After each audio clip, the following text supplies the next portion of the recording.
How did everyone? I feel slightly rude actually. I feel like I should be a bit more like this. I don't feel like I'm addressing everyone over here. So I'm Ryan from Create Group. We are a investment company. We invest into properties, and we also have a construction company where we are also developing new build properties. A bit of an entrepreneurial side to me as well. We've also got a podcast studio. I'll talk to Adrian after this because our studio is actually in the city centre there. And we're also bringing in quite a lot of celebrities into the city now. So obviously from my perspective, this is a really key event. I'm really excited for this panel. I don't know how to follow that, to be fair, but it's quite impressive, sat here listening to it all. These are major players in the industry, and obviously it's right here in Doncaster. Look, from what are we involved in? We're equally on a much smaller macro level involved in some incredible projects, not just in the development side. So obviously we are developing new build properties, housing, commercial. We've actually got some in planning now as we speak. But one of the biggest things that we're really excited in, and Adrian, you guys, you touched on it in panel one.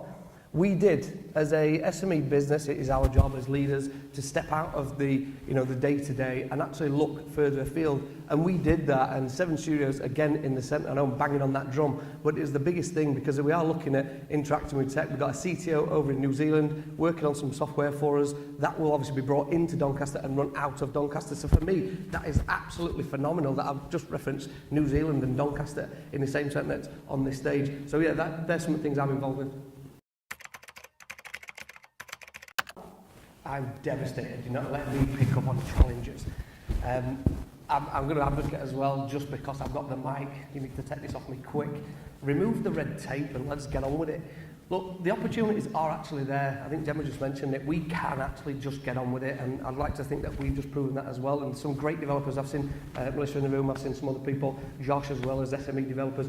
We are actually taking that step forward, and I think the big question that I sort of needed to answer was, how can I position myself on, not necessarily at their level, but like operating at their level on a much smaller macro level? So what we did is we thought outside the box, and we actually started taking more calculated risks.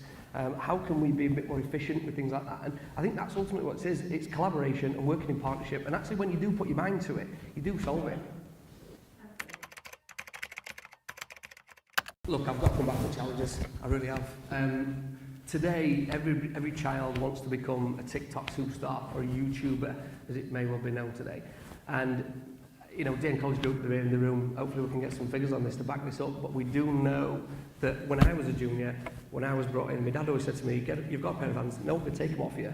Get a trade, they're yours for life. If everything turns up worse, you go back to your roots. Today, that message appears to be completely the opposite. Children do not want to go into the trade. And I say this with confidence because we are constantly 100% recruiting.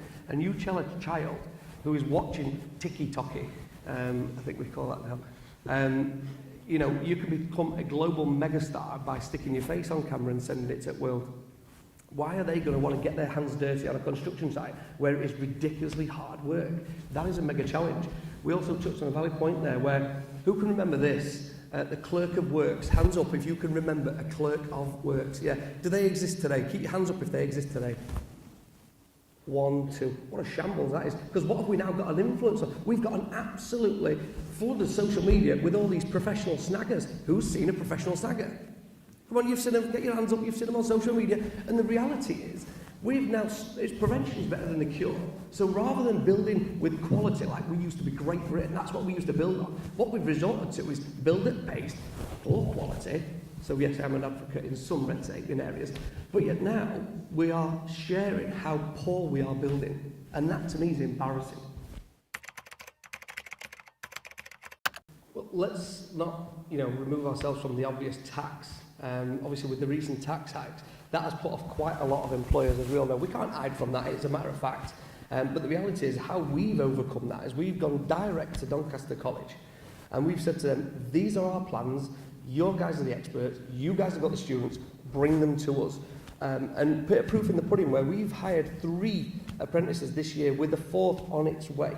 And I know that's not, huge numbers what I've got to my right hand side here, but from us as an SME in Doncaster, that's phenomenal. So if we're not like looking at this, taking the advice that came from panel 1 by grabbing the bull by the horns and going and do it, tell me another way I can advertise for apprentices, go to the horse's mouth.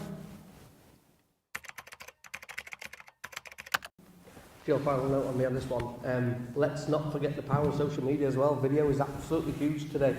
Where to advertise for jobs? Get on social media. I can't be, saying what we're not actually doing. We did it ourselves. So we hired a content creator, again through Doncaster College, and we give them full autonomy, full responsibility. I appreciate, the big companies can't really do that. But we said, fill your boots, because a lot of this comes back down to trust. You can't forget this. Children today have got a lot of trust within each other. I say kids like I'm 90-year-old, I'm still in that, me. But the reality is they'll trust one another, and we've seen this with them and their peers. What we've actually seen is we've been approached by a national brand on a collaboration level through social media, just by her doing content at her own peril. So from my perspective, it goes back to original, go ahead, get on with it. I told you, take this off me. Listen, we have got a business in town centre, and you only have to go back to Free Press and start seeing some of the comments on there, and how many vape shops have we got. I'm not picking on certain sectors and things like that, but there seems to be quite an overpopulated of the same shop, if that makes sense. So a lot of and because we're in the city centre quite on a daily basis, the feedback that we get from other local shop owners is like, for God's sake, our customers don't want to come because they're off-put by this. In our property company, we have investors from not just the rest of the UK, but all over the globe, and they'll come and they'll say, bloody hell, you're proactive. The Doncaster Council is absolutely fantastic in terms of delivering that information, but in terms of commercial property, you look at it, you think, God, I wouldn't buy that for a gold penny. Look, we're not hypocritical. We've bought some land, and we're going to convert what we can. We're going to do some new build where we can. It's about being really creative, what we saw on the first panel. Don't be sort of like copying what everyone else is doing, like the trendsetters and things like that. Do something that is completely unique. Do something that is actually going with the times. There's a reason we end up launching the podcast and film studio. It's because it's on trend. Right now, it's working, so that door's open. So, there is a lot of vacant properties because obviously the values aren't what they need to achieve. So then, why are people, especially with the tax implications and things like that, why are people incentivised to get in those properties? Why aren't we punishing landlords who are leaving them just vacant?